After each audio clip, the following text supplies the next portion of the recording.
What we will be doing today is creating a Spring Boot application using the latest feature in CodeyAI, which is the automation of building the architecture diagram.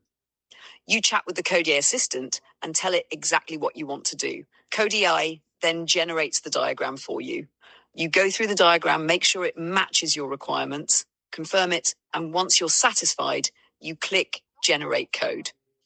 The entire project, including unit tests, is generated automatically. Right, now let's define what we want the agent to do.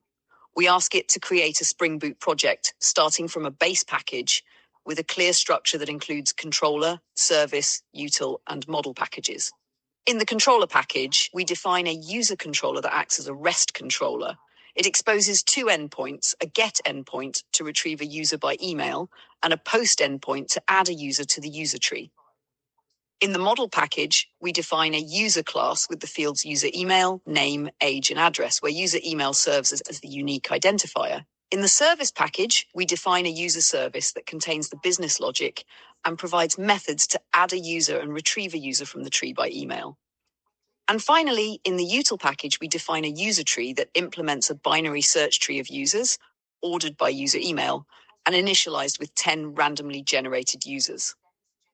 Now we move on to building the project. This works very much like Spring Initializer. You create the project metadata, add the dependencies, and once you're done, you click Create Project. Here we add Spring Web and Lombok. Once that's done, we click Create Project, and now you can see that the project is a Spring Boot application. On the left side, you'll notice icons representing the components of a Spring Boot project, such as controllers, services, and other layers. This is the original way of creating diagrams, where you manually add components and edit them. But now let's try the new feature. We open the chat and copy and paste the prompt we created earlier.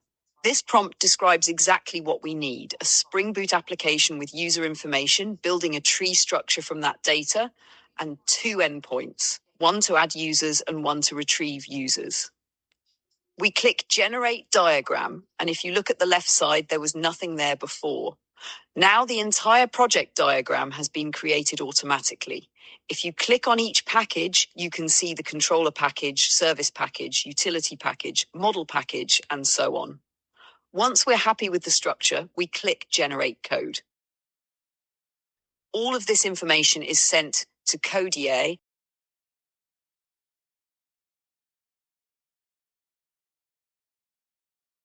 and a zip file containing the entire project is downloaded. If you open the project, you'll see both the main and test folders. Inside the main folder, you can see the full project structure. In the controller package, you'll find the endpoints we defined. In the model package, you'll see the user class with fields like user email, name, age, and address, exactly as defined in the prompt. The service layer builds the tree structure, and the utility package contains the actual tree implementation. We also specified that the tree should be populated with 10 records at startup, and you can see that implemented here. You'll also see the Spring Boot main application class. This means you can build almost any Spring Boot application in less than 3 minutes. At this point, we notice that there is no repository. We can easily add one by going back to the chat and asking the agent to add a user repository to the base package. The agent already understands the entire project structure. We also specify that we want to use the H2 database dependency. Once we regenerate the diagram, CodeyAI sends the updated information to the agent. After a few seconds, the process completes, and now on the left side, you can see the repository package with the user repository added. We click Generate Code again to download the updated project. The code is generated in just a few seconds.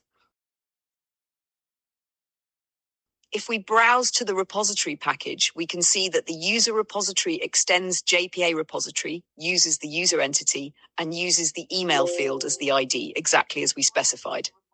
That's essentially how it works. Once you're done with the project, you can also explore the entire system visually using a graph view. This is very useful when you want to demonstrate the project, discuss components, or explain the architecture.